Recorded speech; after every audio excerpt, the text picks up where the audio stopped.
WeAreChange. Dude, we're in Chile. Yeah. Okay. This is Luke Rudkowski of WeAreChange.org, and I am here joined by Josh Tolley of the Josh Tolley radio show on the GCN network. Now, Josh has been spreading his wisdom and just telling me about all these incredible things he has done throughout his life and career, and I'm truly blessed to be with you and to get to know you. We never ever met before. We work in very similar circles, but Josh, I'm going to leave you with a hard one because you left me with a hard question when I was on your radio show. What is the most important lesson you have learned throughout your entire career? I know you've been a lumberjack, you've been helping other people with other things, with their businesses, with their problems. You've been doing really just incredible work, an incredible life you have. Tell us, what is the most important lesson you learned in your life? I think the most important lesson, Luke, is you have to have something to live for. You know, I mean, it really, truly, I remember when I was like 21, 22 years old, there was this couple I was sitting across the table from, and I was helping them develop a plan to own a business.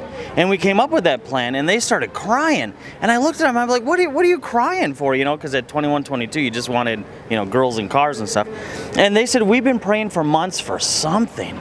And I had an eye-opening experience. I'm like, wait a second, maybe other people are going to bed every night thinking, is this all my life is? And that translates into what we actually do today, because we spend so much time fighting against the New World Order or fighting against a fiat currency that we no longer fight for something. Exactly. And if we're not fighting for something, we're dead, because if you don't have something to die for, you have nothing to live for, and if you have nothing to live for, you have nothing to fight for. So we have to change that mindset, and that's the most important lesson I learned. Instead of reacting, we should be creating the society we want instead of just fighting what they're doing, you know, and it's such a big advantage. We're going to be doing that. There's going to be a lot of surprises coming up soon between me, Josh, and a lot of other people here who are very fortunate enough to be here in Chile. We have a lot of big plans, but I know, Josh, you're a business guy. Yeah. And I know a lot of people in the United States, they work that 9 to 5. They're miserable. They have horrible bosses. What kind of advice would you have for someone who's out there right now who wants to, you know, live their dream, who wants to have a job that they love and to work for themselves? What kind of tips and recommendations would you have for them, and why do you think that's better? Do you think it's even worth the risk right now with the way the American economy is? Absolutely. See, here's my thought on entrepreneurship. Free enterprise has always been the fuel for freedom. It doesn't matter how far back you go or what sort of political system, socialist, communist, it doesn't matter. When the people have the ability to engage in free enterprise, whether legally or illegally, I'm not suggesting anything, I'm just saying, when you engage in free enterprise, you have the ability then to create an economy, which is what's going on behind us. We have shifted so far away from what actually empowers people. If you look at why the South lost, it was because they didn't have entrepreneurship. When you look at why Rome couldn't take over certain areas of the globe, because they didn't have the business flow in order to do so. So it all comes down to the ability of the people to create their own economy, to expand that economic system. It doesn't matter if it's a fiat currency. You and I fight day and night to stop it, but it still doesn't matter, because if you're engaged in entrepreneurship, you get to stay ahead of that inflationary wave. It empowers the people, and employment is extremely dangerous. I wrote a book called Quit Your Job or Die, Discover the Importance of Self-Employment, and it's not just a silly title. It's extremely dangerous. It's a leading cause of death, divorce, teen suicide, teen pregnancy. It's just insane what employment leads to, and you can actually watch the correlation of employment, the decline of entrepreneurship, and the decline of freedom. We actually talked about this in the car before, and we talked about how, you know, when's the most likely time people have heart attacks? When's the most important time when people die? You know, can you give us some of those facts? Oh, absolutely.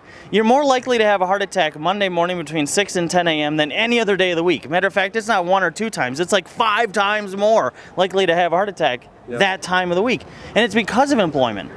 I was talking to a cardiologist. He said the #1 trigger for illness, disease, stress, or illness and disease is stress. And the #1 trigger for stress is employment. Yeah. And we love to say, you know, well, I love my job and it pays the bills. If it paid the bills, you wouldn't have bills. Yeah. And I'm not talking about becoming a bazillionaire or a Rockefeller. That's not it at all. But when you have the ability to create your own economy, you have the ability to buy your time back. Yep. You have the ability to buy billboards, to buy microphones, to buy cameras, and actually make that change. When 4 out of 5 Americans are at or near poverty, it takes the power away from the people. It's just a fact. So if we're going to really have a peaceful revolution, we have to first build that army. Before you storm the gates of a castle or a city, you build that army up. You just don't say, hey, I'm mad, and throw paper. I think it's a very important ingredient because we have to be self-sustainable. We have to be able to work for ourselves. And I know a lot of people out there who are afraid of losing their jobs and losing their livelihood, and they can't go out and protest. They can't do anything because they're stuck being, you know, upheld to somebody else. I used to do it before. I used to work 3 part-time jobs before at one time, trying to pay for college, trying to do everything, and I was miserable. I hated it. I took a big risk with WeAreChange. I'm still not making that much, but I don't care because time to me is the most valuable commodity, and it's worth so much more than money.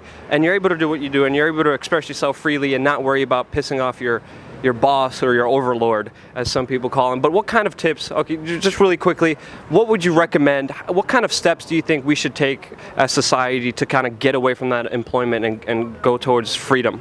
Well, you have to figure out what you're actually living for. What do you want? And then instead of getting a job and designing your life based on what your job provides you, design the life you want and then figure out what business you need in order to provide it. That's step number 1. Step number 2 is you have to get business trained. You just can't open a business. The problem in America is there's 27 million small business owners, but there are very few entrepreneurs. Yep. They're basically just employees that technically own the building. And it's ridiculous. We need to have that skill set. You know, we think, well, all I need to know is my accounting or my business plan or have a good lawyer. Well, that's the mechanics. You wouldn't have a 15-year-old daughter and say, okay, I'm ready to drive, Daddy, and you take her out and you say, okay, well, this is how an internal combustion engine works, and this is how your cooling system works. Here, honey, here's the keys, go for it. No, that's the mechanics, and it's important. Otherwise the car doesn't run. But we stop teaching people how to drive business, and that's what I do. You know, I empower people to become profitable business owners, to become artistic in business and take back control. So right now we're here in Chile. We're here at this street market. What's your assessment of how Chile's doing? I mean, what do you see here? I see something that we don't see in America, and that's entrepreneurship. I mean, in order to do this, you'd have to fill out mountains of paperwork and pay registration fees, and you know, people always say, well, America's the freest. You can relate the freedom of a people to the freedom they have to start and own businesses. And what we see behind us is freedom taking action.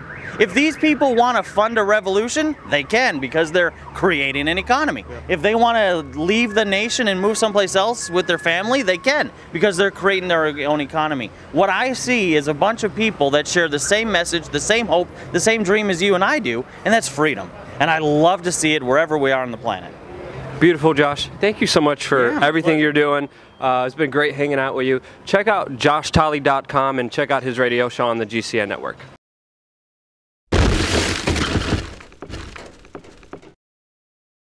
And in this video, I want to show you how you could be a one-man news team for cheap. You hear many famous legends and rumors about how you put many bankers to jail.